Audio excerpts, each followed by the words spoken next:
इस प्रकार का हादसा होगा कल्पना नहीं करी थी। बड़ा दुख हम सब लोगों को, उम्मीद करता हूँ कि ऐसी घटना कभी ना हो।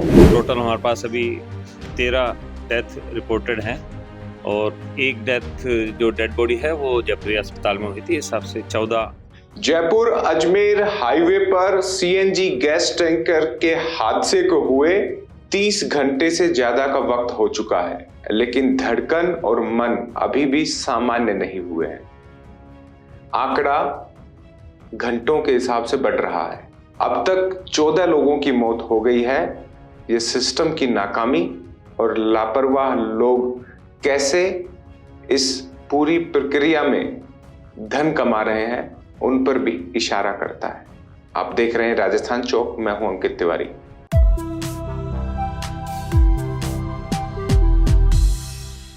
राजस्थान के एसएमएस अस्पताल से जो आंकड़े आए हैं वो बताते हैं कि अब तक जयपुर अजमेर हाईवे पर भांकरोटा के पास हुई सीएनजी गैस टैंकर दुर्घटना में मौत का आंकड़ा 14 को पार कर गया है। वो जलते हुए लोगों की तस्वीरें, उनकी करुण पुकार कि कोई तो गाड़ी में ले जाओ, अस्पताल तक पहुंचा दो, पैसे मैं दे दूंगा, और उस व्यक्ति की मौत, ये दिल को झकझोर रही है।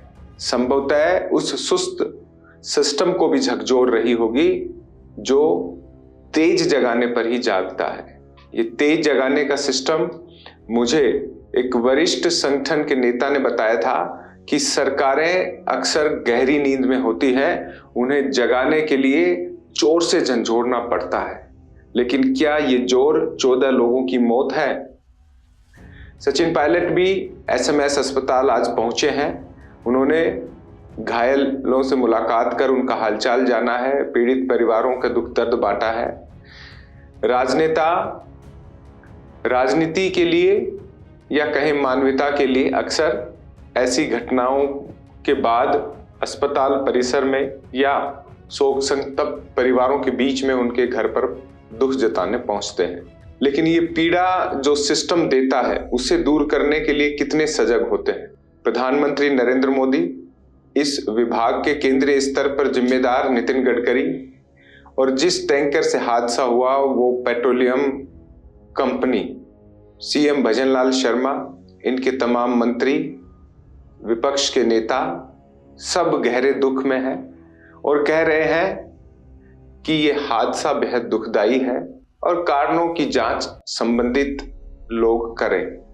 जो मुख्य कारण हमने बताए थे, जिन पर माननीय केंद्रीय मंत्री नितिन गडकरी का ध्यान राजस्थान चौक ने दिलाया था, वो अभी भी ऐसे की ऐसे सामने है। पुलिस उस कट पर चालान की संभावनाएं देख रही है। एनएचएआई अपने अपने कारण गिनाकर देरी को जस्टिफाई कर रही है कि क्यों क्लोरलीफ रिंग रोड के लिए नहीं बन पाया है। जो सक्षम लोग हैं, सरकार है, वो मुआवजे की राशि का ऐलान कर इतिश्री कर रही है, लेकिन वो करुण वेदना, करुण पुकार और उन परिवारों से उनके घर का चिराग छीनने का दर्द, ये बांट पाना किसी के लिए भी संभव नहीं है सिवा उनके जिनके घर से कोई अपना गया है।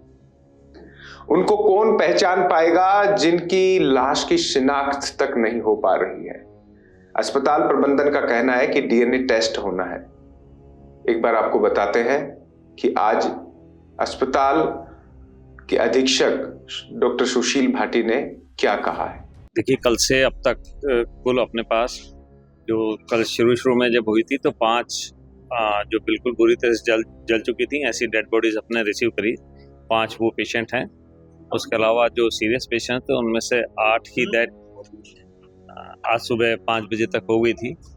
तो इस तरह से कुल मिलाकर टोटल हमारे पास अभी 13 डेथ रिपोर्टेड हैं और एक डेथ जो डेड बॉडी है वो जयपुर अस्पताल में हुई थी। इस हिसाब से 14 हैं। अभी 27 पेशेंट्स अपने यहाँ पर भर्ती हैं और उनका इलाज सभी चिकित्सक मिलकर अपनी भरपूर कोशिश कर रहे हैं कि मोर्टेलिटी जितनी कम से कम हो उसके प्रयास में लगे हुए हैं। लेकिन फिर भी कुछ पेशेंट्स काफ़ी सीरियस हैं। सभी चिकित्सक लगे हुए हैं किसी भी तरह से उनको बचाने के लिए, कोशिश पूरी है। हमने वहाँ एक्स्ट्रा स्टाफ लगा रखा है, एक्स्ट्रा सारे रेजिडेंट्स लगा रखे हैं, डिफरेंट स्पेशलिटीज़ को मोबिलाइज कर रखा है। एसएमएस अस्पताल में सचिन पायलट भी पहुंचे थे, एक बार उनको भी सुन लेते हैं। रोड पर क्योंकि वो हादसा, क्योंकि इसमें ऑयल टैंकर इन्वॉल्व था, इतनी आग लगी और बड़ा एक भीषण हादसा हुआ, मुझे लगता है कि इससे हम सब बहुत दुखी हैं। लेकिन मैं चाहूँगा कि इस पर हम लोग जांच अवश्य करें, किन कारणों से इतना बड़ा हादसा हुआ। अगर वहाँ पर ट्रैफिक नियम की बात है, रोड कंस्ट्रक्शन की बात है, इनकम्प्लीट कंस्ट्रक्शन की बात है, या हाईवे पे जिस प्रकार की सावधानी बरतनी चाहिए हमने नहीं बरती है, उसका अध्ययन करना पड़ेगा। क्योंकि जैसे आबादी बढ़ रही है, यातायात के साधन बढ़ रहे हैं, उसी तरह हमारे एक्सीडेंट्स बढ़ रहे हैं। और एक्सीडेंट्स न सिर्फ राजस्थान में, पूरे देश में बढ़ रहे हैं। लेकिन सरकारों को इस पर बहुत गंभीरता से ध्यान देना पड़ेगा कि हम सेफ्टी नॉर्म्स को हम फॉलो कर रहे हैं कि नहीं कर रहे हैं। अभी कुछ अखबार मैंने पढ़ रहा था कि कुछ कमियां हैं, शायद उसमें पुलिस डिपार्टमेंट है या परिवहन डिपार्टमेंट है, कहीं पे हम लोग सड़कें खोल देते हैं इनकम्प्लीट काम पर, कहीं फ्लाईओवर पूरे बनते नहीं हैं। और वो जो जंक्शन है वहाँ हमेशा ही बहुत महीनों से जाम लगता था, कई बार मैं भी जाम में फंसा हूँ।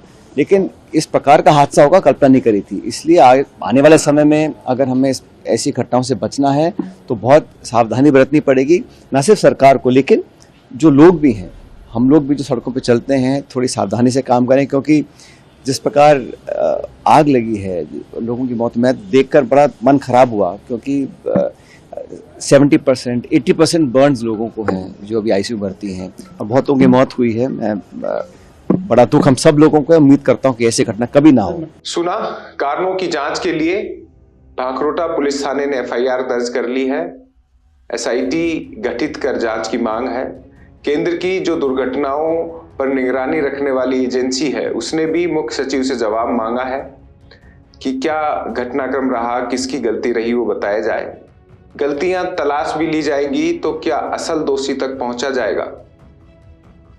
असल दोषी कौन है, इन आंखों से सबको दिख रहा है, लेकिन वो दोषी मौन है, मुस्कुरा रहा है और फिर किसी और राज्य में या ऐसे ही हाईवे की सड़क पर अन्य हादसों के बाद शोक प्रकट करता हुआ दिखाई देगा। ये बेहद चिंताजनक वाकया है।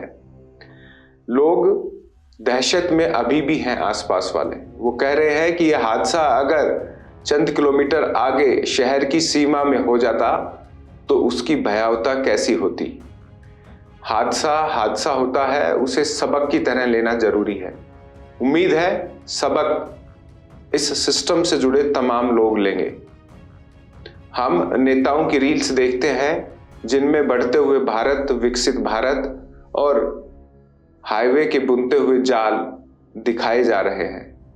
कई ऐसे सेतु बना दिए गए हैं जो आपस में भारत को जोड़ते हुए दिखाई दे रहे हैं, लेकिन एक सेतु उन कार्मिकों और दुर्घटना स्थलों के बीच में भी जोड़ना होगा जो इनके कारणों की पहचान कर दूर करने का प्रयास करें। ये बेहद विडंबना है सिस्टम की कि इसी स्थल पर पहले भी दुर्घटना होने के बावजूद कोई गंभीर कदम ऐसा नहीं उठाया गया। ऐसे में ये बड़ा हादसा हुआ। अब सब चिंता में है, शोकमग्न है, लेकिन कह सकते हैं होनी को कौन टाल सकता है, लेकिन ये होनी टाली जा सकती थी। ये बात एनएचआई के अधिकारी भी जानते हैं।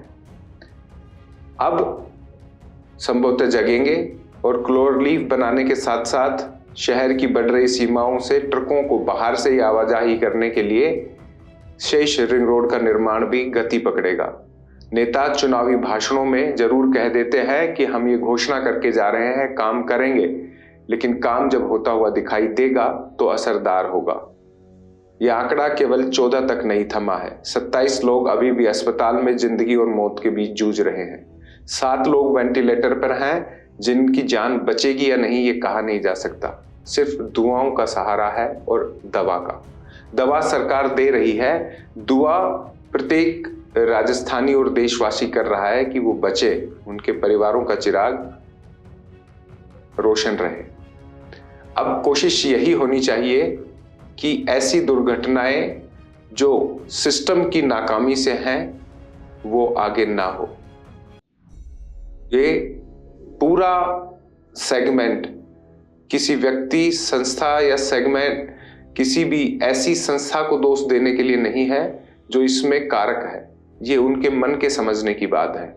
ये पीड़ा है और ये स्पष्ट तौर पर दिखाती है कि ऐसे हादसों की पुनरावृत्ति ना हो, इसके लिए कम से कम केंद्र सरकार, राज्य सरकार के संबंधित मंत्रालय और वो एजेंसी जिसे जिम्मेदारी है ऐसी घटनाओं को रोकने की, वो सजग रहे। आप देख रहे थे राजस्थान चौक। राजस्थान चौक के दर्शक के नाते आपका क्या मानना है कमेंट बॉक्स में बताइएगा। नमस्कार।